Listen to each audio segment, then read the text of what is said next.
Hi எல்லாருக்கும் வணக்கம். இன்றைக்கி எங்களோட ஒரு ஈவினிங் ரொட்டீன் தான் பார்க்க போகிறீங்க. எப்போவும் இதே போல் இல்லை, பட் ஜென்ரலாக இப்படி தான். நாங்கள் வாரத்தில் 3 to 4 days ஆச்சு பீச்சுக்கு கண்டிப்பாக போயிட்டு வந்துடுவோம். அங்கே போய் தான் யாழுக்குட்டிக்கு நைட் டின்னர் ஊட்டி விடுவோம். இன்றைக்கி பட்டுக்குட்டி லாண்ட்ரி பேக்கோட சமத்து பிள்ளையாக விளையாடிட்டுருக்காரு. இந்த கேப்பில் நான் அவனுக்கும் எங்களுக்கும் டின்னர் ரெடி பண்ண போயிட்டேன்.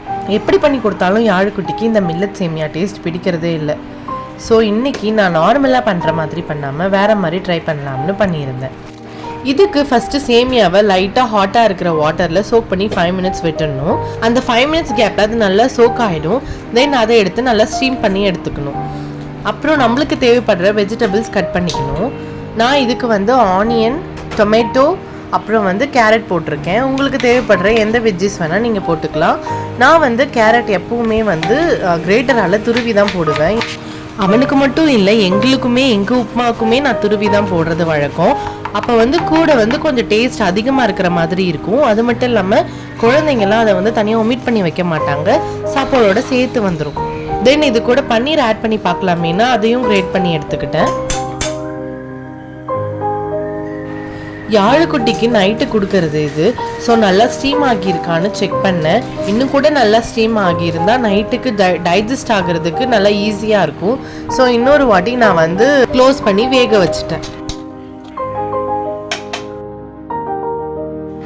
இந்த சைடு இது ரெடி ஆகிறதுக்குள்ளே நான் பேனில் தாளிப்பை போட்டுடலாம்னு பேனில் கீயை விட்டு அதில் சீரகம், பூண்டு, onion, tomato, beans, carrot, curry leaves, paneer எல்லாம் போட்டு நல்லா வதக்கிட்டேன்.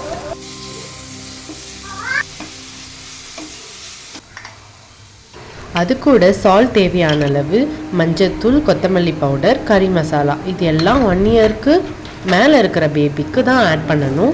லாஸ்ட்டாக வாட்டர் போட்டு பாயில் ஆனதும் ஸ்டீம் பண்ண மில்லட் சேமியாவை போட்டு மிக்ஸ் பண்ணி இறக்கிட வேண்டியதான்.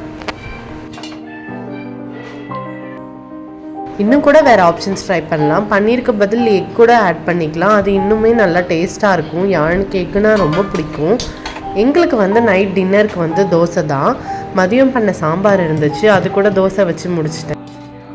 ஃபைனலி டேஸ்ட்டும் நார்மல் உப்புமா மாதிரி இல்லாமல் நல்லா டேஸ்ட்டாக இருந்துச்சு. யாழும் நல்லா சாப்பிட்டான். அப்படியே நைட்டு டின்னர் முடிச்சுட்டு கொஞ்சம் நேரம் தூங்குறதுக்கு முன்னாடி கொஞ்சம் ஆட்டம் போட்டார் யாழுக்குட்டி.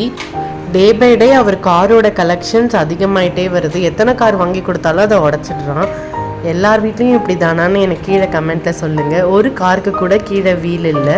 இப்போ புதுசாக வாங்கி கொடுத்த காரையும் இப்படி தான் தூக்கி போட்டு காலி பண்ணிக்கிட்டு இருக்கார். ஒரு வழியாக விளையாடி முடிச்சுட்டு என்னதான் சாப்பாடு சாப்பிட்டாலும் பால் குடிக்காமல் தூங்க மாட்டார் யாழ்குட்டி. ஃபைனலாக பால் கொடுத்து படுக்க வச்சுட்டேன்.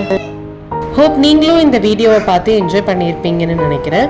உங்கள் எல்லாரையும் இன்னொரு இன்ட்ரெஸ்டிங்கான வீடியோவில் மீட் பண்ணுறேன். அது வரைக்கும் பாய்.